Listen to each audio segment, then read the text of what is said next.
This is ZNS Total Sports.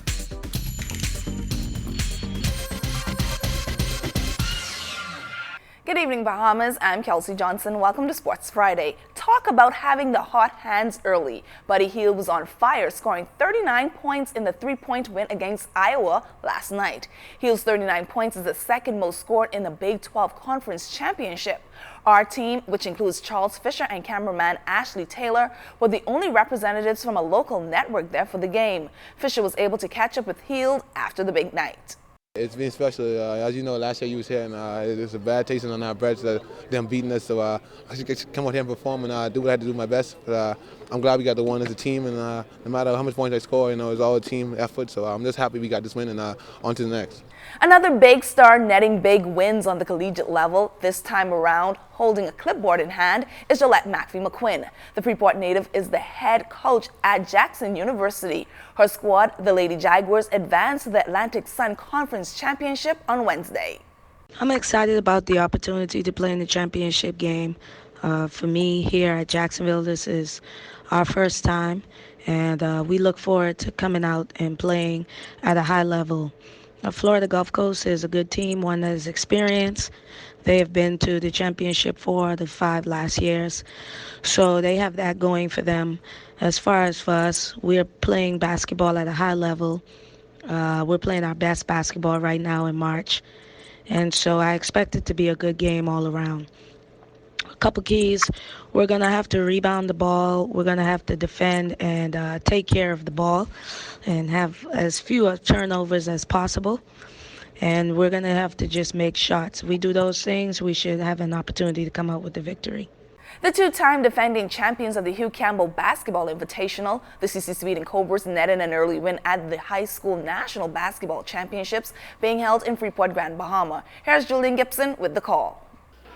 Kelsey, winning the second game of the National Basketball Championships for high school players was CC Sweden Cobras, the defending Hugh Campbell champions. Boy, they looked sluggish for the first 2 quarters, but in the second half, they stepped it up, beating Telios 54-32. After the ball game, Coach Mario Boleg, he explained the slow start for his team. Well, I mean, that's expected, So when you play in 6-minute quarters, that's a very short half, You normally play 8-minute quarter games on the regular, so 6-minute quarters at halftime, you just basically, you haven't even played 1.5 quarters yet, so that is expected. So it's still early in the game, but as you can see in the second half, we were able to pull off and went up by 20-plus points. But in this tournament, no team is light.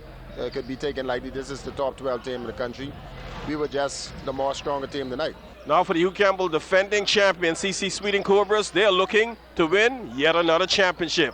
We will have to wait and see what happens on Monday night. Reporting for ZNS Total Sports, I am Julian Gibson.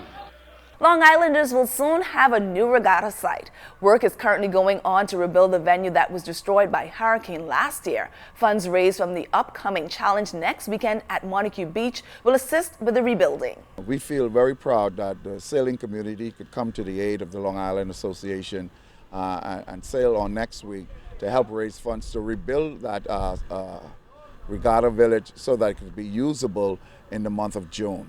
Here's the setup for the 2-day sailing challenge. On the boats, it'll be the captain and his bowman. Whatever, the rest of the crew will come from that particular boat itself. But take, for instance, if you come first in this race, you'll take your points with you to the next race. So if you come first in this race, you get 12 points. The next race, you come 6, you'll have 18 points. And at the end of the sailing, the regatta, the captain with the most points will win the regatta. And we'll have a category for the captain and the boat. The boat with the most points will be considered the best boat. And the captain with the most points will be considered the winner. Come this Sunday, we will know the names of the athletes who will be representing the country at the upcoming Carifta Championship. The B3A's BTC Trials is currently going on at the old Thomas A. Robinson Stadium. The Carifta Championship will take place in Grenada over the Easter holiday weekend. I think we're going to match or surpassed the performance of the team last year. Our athletes have been preparing hard. I'm at the track a lot and I see them, the performances, and we anticipate that we'll have a strong team.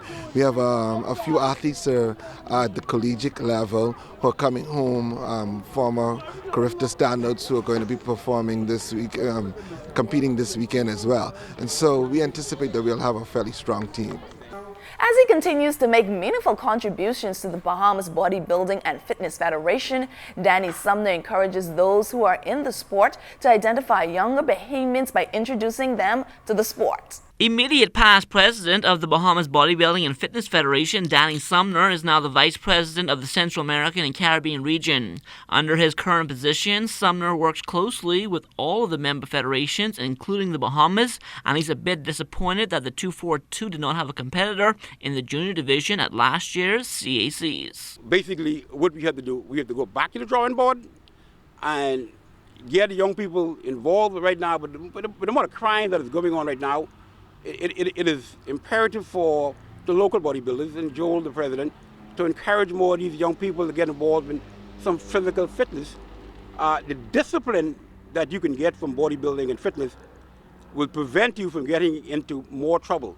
While Sumner may be a little biased towards the Bahamas, he takes his position in the CAC seriously, and it's all in an effort to improve bodybuilding throughout the region. We're looking at broadening the scope of bodybuilding.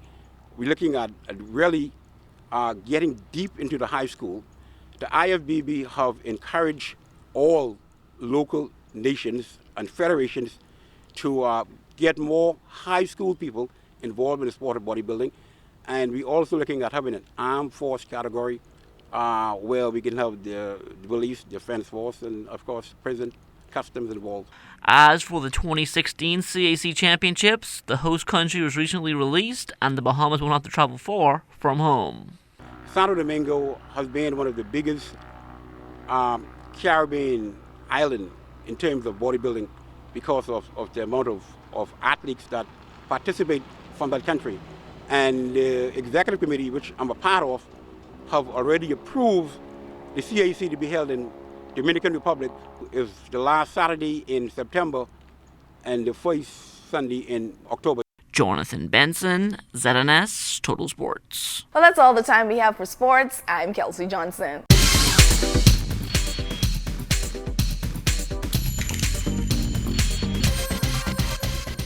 This is ZNS Total Sports.